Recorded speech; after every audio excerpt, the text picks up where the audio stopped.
అందరికీ నమస్తే ఫ్రెండ్. ఈ క్రైస్తవ సోదరులు రాను రాను చాలా దారుణంగా దిగజారిపోతున్నారు. ఏకంగా మన హిందుత్వాన్ని కాపీ కొట్టి వాళ్ళు ఒక పాట క్రియేట్ చేశారండి. చూడండి ఎట్లా వాడుతున్నారో.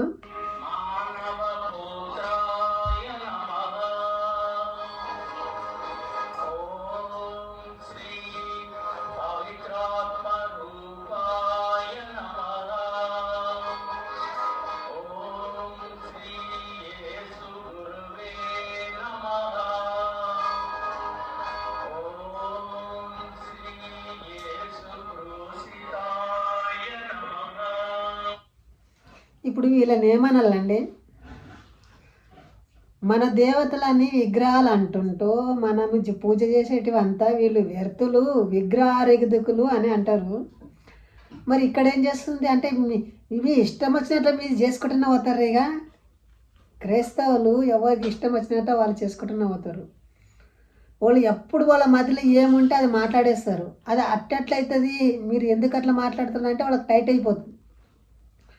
మాకెవరు ప్రశ్నించొద్దు, మాకు ఇష్టానుసారంగా మేము చేసుకుంటామని అంటారు.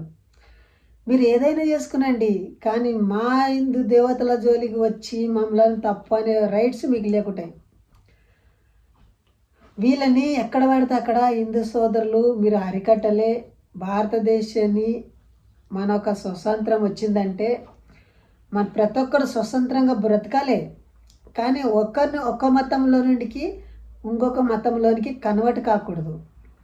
దయచేసి ఆలోచించండి. ఒకడేమంటాడంటే హర హర శంభో శంభో మహారాజా అని మన పాట ఉంది కదా ఇందులో. తో వీడేం పట్టాడంటే హల్లెలూయా యేసు యేసు మహారాజా అని పాడుతున్నారు. అంటే వీళ్ళకి ఒక టూన్ దొరకదు. ఇలా పరిశుద్ధాత్మ దేవుడు ఏమి వాళ్ళకి ఇవ్వడు. అన్ని హిందువుల కాపీ కొట్టుకుంటూ హిందువుల మీద బురద తల్లి హిందువులకు సువార్త చెప్పుకుంటూ మత మార్పిడి చేయడమే వాళ్ళ పని. దయచేసి ఫ్రెండ్, మీరు ఎవరైనా ఈ వీడియో చూస్తే లైక్ చేసి సబ్స్క్రైబ్ చేసుకునండి. ఇలాంటి పాస్టర్లు ఎక్కడైనా ఉంటే మనం అరికట్టి బైబిల్తో బుద్ధి చెప్పాలి. ఎందుకంటే బైబిల్లో యేసుక్రీస్తు ఎవరికి సువార్త చెప్పొద్దు అన్నాడు, ఎవరిని మత మార్పిడి చేయొద్దన్నాడు. మార్కు సువార్త 4వ అధ్యాయము 12వ వచనంలో అక్కడ ఏమంటాడంటే యేసుక్రీస్తు అన్యులకు సువార్త చెప్పొద్దు అంటాడు. ఇంకొకటి అతడు ఇతరులకు సువార్త చెప్తలేడు. శిష్యులు వచ్చి అతను అడుగుతారు, బోధకుడా నీ ఇతరులకు సువార్త ఎందుకు అర్థం కాదు నీవు చెప్తుంటే? అతను ఏమంటాడు, నేను ఇశ్రాయేలు వద్దకే తప్ప మళ్ళీ ఎవరి వద్దకు రాలేదురా, నేను ఇశ్రాయేలును రక్షించడానికి వచ్చినా అంటాడు. సో ఎవరికి అర్థమయ్యే విధంగా చెప్పాడు. శిష్యులకు ఒకటే అర్థమవుతుంది. లూకా సువార్త 19వ అధ్యాయంలో ఒక సంఘటన జరుగుతుంది. అక్కడ జక్కయ్య అని ఉంటాడు. జక్కయ్య చెట్టెక్కి ఉంటాడు, మహా దొంగ. ఈ యేసుక్రీస్తు దొంగలని దేవుడు, దరిద్రులకు దేవుడు, వ్యభిచారులకు దేవుడు, దొంగలకు దేవుడు. సో ఇలాంటి వారికి దేవుడు కానీ మంచోళ్ళ కాదు. అతను అన్నాడు, నేను నీతిమంతులను పిలువరికి రాలేదు, నేను దొంగలను, వ్యభిచారులను, నరహంతకులను పిలుస్తా అంటాడు. వాళ్ళందరినీ పోగు చేసి ఒక టెర్రరిస్ట్లుగా తయారు చేస్తాడు. మత్తయి సువార్త 10వ అధ్యాయం 34వ వచనంలో నేను అన్నదమ్ములను, అక్కచెల్లెళ్ళని, తల్లిదండ్రులని, అన్నదమ్ములని దూరం చేయనికి వచ్చిన అంటాడు. సో ఒక ఇంటిల్లే నేను జగడలు పెడతా అన్నాడు. అతడు పుల్లలు పెట్టడానికి వచ్చిండు, పుల్లలు పెట్టి వెళ్ళిపోయిండు.